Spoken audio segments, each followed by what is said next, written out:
غوری ایران کے بادشاہ ضحاک کی نسل میں سے ہیں۔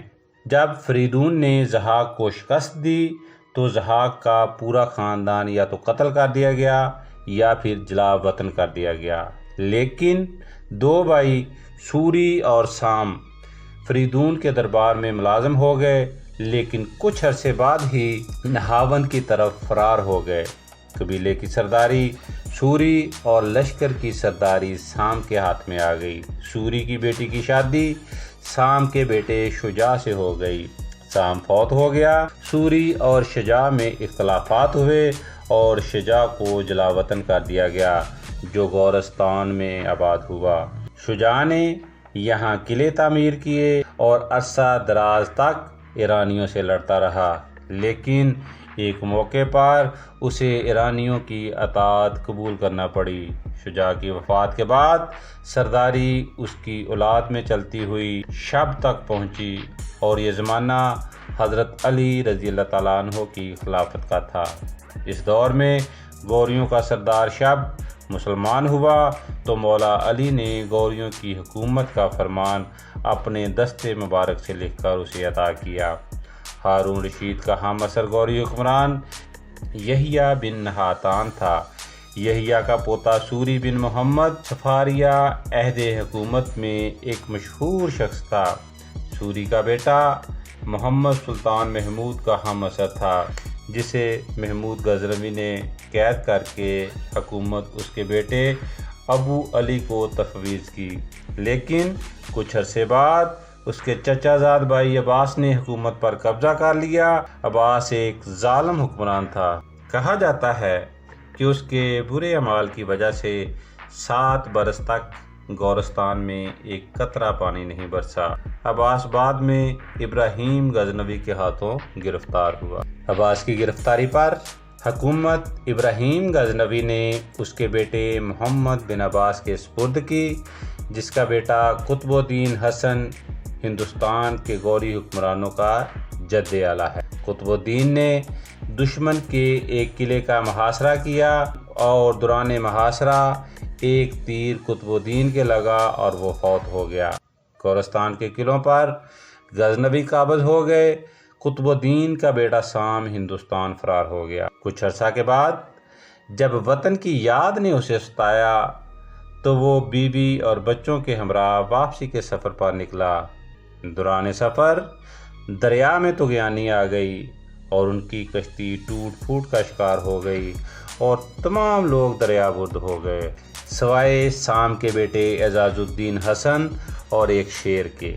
اعزاز الدین اور شیر نے ایک ٹوٹے ہوئے تختے کو پکڑ لیا جو 3 دن بعد کنارے لگا۔ شیر جنگل کی طرف نکل گیا اور اعزاز الدین نے بچ نکلنے پر اللہ رب العزت کا شکر ادا کیا۔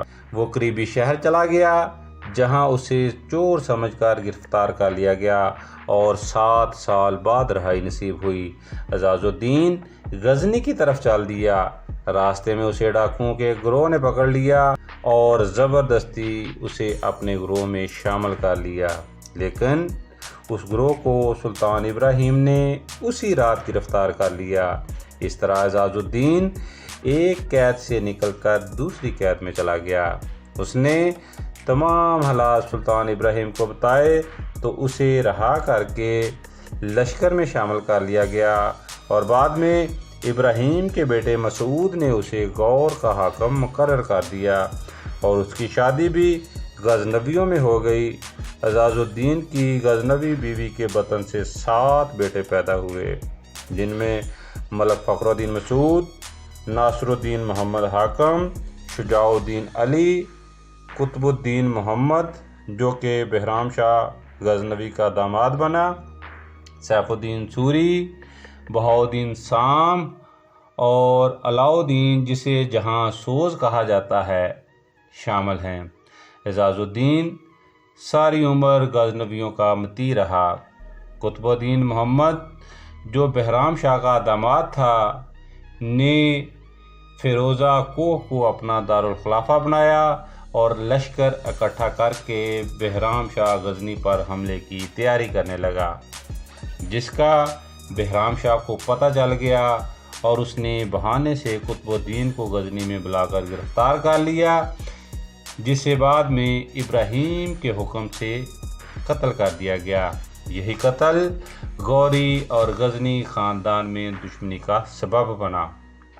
بعد میں قطب الدین کے بھائی سیف الدین نے غزنی پر حملہ کر کے اس پر قبضہ کر لیا اور بہرام شاہ کو شکست دی، لیکن سردی کے موسم میں جب برف باری کی وجہ سے گورستان کے راستے بند ہو گئے تو بہرام شاہ نے سیف الدین پر حملہ کر کے اسے گرفتار کر لی اور ذلیل و رسوا کر کے قتل کر دیا، جس کے تفصیلی حالات کی ویڈیو کا لنک ڈسکرپشن میں موجود ہے۔ بعد میں سیف الدین کے بھائی علاء الدین نے غزنی کی اینٹ سے اینٹ بجا دی اور اپنے ظلم و ستم کی وجہ سے جہاں سوز کے نام سے مشہور ہوا۔ غزنی تباہ و برباد کرنے کے بعد علاء الدین گورستان واپس آ گیا اور دو بھتیجوں غیاث الدین اور شہاب الدین کو سنجر کی حکومت عطا کی، لیکن جلد ہی چاپلوسوں کے بہکاوے میں آ کر دونوں بھتیجوں کو جرجستان کے قلعہ میں قید کر دیا اور سلطان سنجر سے بھی اختلافات پیدا کر لیے۔ سلطان سنجر نے حملہ کر کے علاء الدین کو گرفتار کر لیا، لیکن کچھ عرصے بعد دوبارہ گورستان کا حکمران بنا دیا۔ علاء الدین نے 551 ہجری میں وفات پائی۔